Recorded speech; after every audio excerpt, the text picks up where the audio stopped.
Good morning, everybody. I'm happy to present the results of a clinical trial which used Sorafenib, a multi-kinase inhibitor, in combination with standard chemotherapy in adults with acute myeloid leukemia.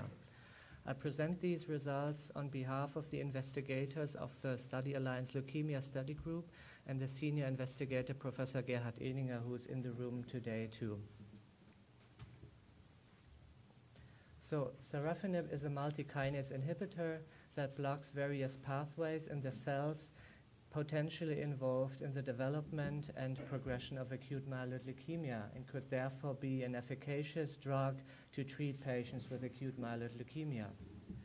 As you can see, there is evidence for clinical efficacy of the drug, which stems from more than 30 reports. But as you can see, most of these publications are from case series or from either few clinical trials are either early phase or they are non-randomized.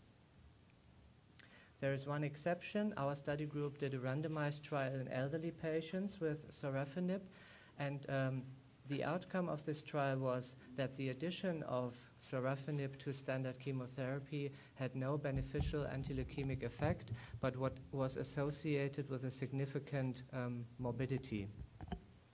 Thank you.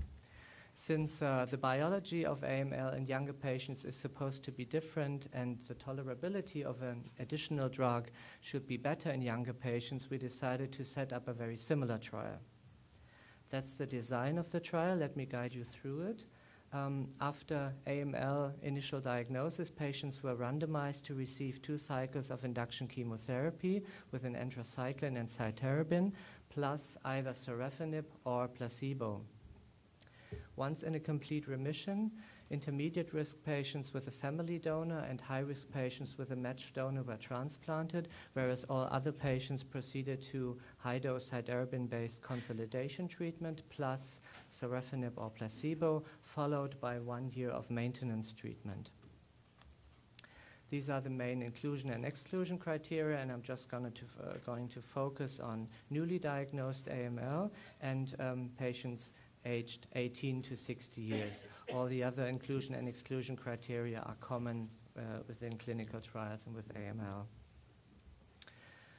The trial recruited between 2009 and 2011, and a total of 276 patients received at least 1 dose of study medication, therefore forming the so-called full statistical analysis set.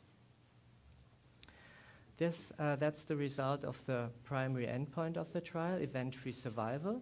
An event was either primary treatment failure or a relapse or death, whichever occurred first. And as you can see that after a median follow-up of 3 years, we see a significant prolongation of event-free survival in the Sorafenib arm, with a median event-free survival of 21 months compared with 9 months in the placebo group. The p-value is highly statistically significant with 0.013. If you look at relapse-free survival, an important secondary endpoint, we can see a similar pattern with a prolongation and 56% of patients being relapse-free and alive after 3 years compared with 38%. The p-value was 0.017.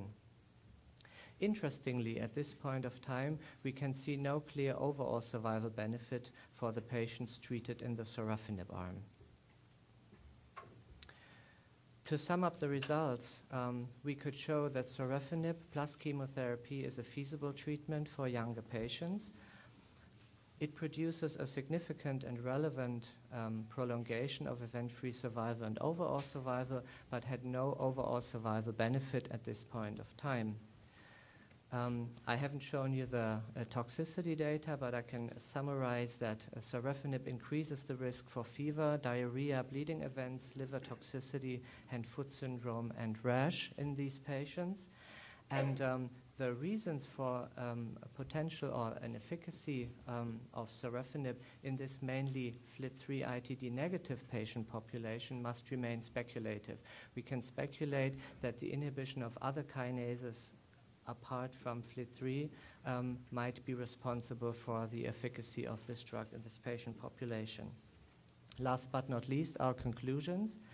we conclude that first, these data provide a high level of evidence for the efficacy of sorafenib in younger AML patients. Second, and most importantly, and this might be the reason why this talk is in the plenary session, these data constitute the first randomized evidence that actually kinase inhibitors work in AML.